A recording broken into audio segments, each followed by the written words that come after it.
Hello all, this is Monika from Monik cloud kitchen. మీరు కూడా మిగిలిపోయిన ఇడ్లీ పిండితో ఏం చేయాలని ఆలోచిస్తున్నారా? అయితే నాకు కూడా ఒక ఐడియా వచ్చింది. మిగిలిపోయిన ఇడ్లీ పిండితోని ఒక క్రిస్పీ అండ్ టేస్టీ స్నాక్ చేస్తాను. అది మీతో కూడా షేర్ చేస్తాను, రండి. అండ్ ఈ స్నాక్ మాత్రం పిల్లలకి చాలా బాగుంటుంది, ఇష్టంగా తింటారు అండ్ ఫుల్ సాటిస్ఫైయింగ్ ఉంటుంది. పిల్లలు కూడా వద్దు అని చెప్పకుండా తింటారు. ఇడ్లీ పిండిలో ఆల్రెడీ గ్రేటెడ్ క్యారెట్ ఉంది నా దగ్గర. అందులో ఇంకొంచెం క్యారెట్ వేయాలి, కొంచెం తురుముకొని.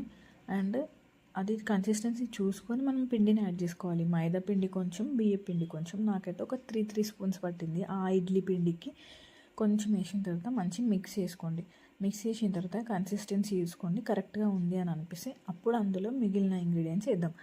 ఆనియన్, కొంచెం పచ్చిమిర్చి, కొంచెం కొత్తిమీర తురుము, కొంచెం కల్యమాకు తురుము.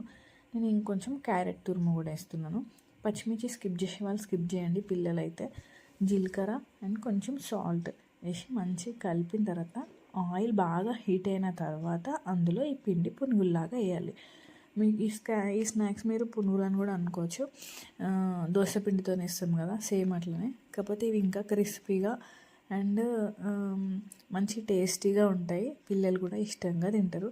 మీకు కూడా ఇలాంటివి ట్రై చేయాలి అని అనిపిస్తే నా ఛానల్ని ఫాలో అవ్వండి. నచ్చితే లైక్ చేయండి, షేర్ చేయండి మీ ఫ్రెండ్స్తో పాటు.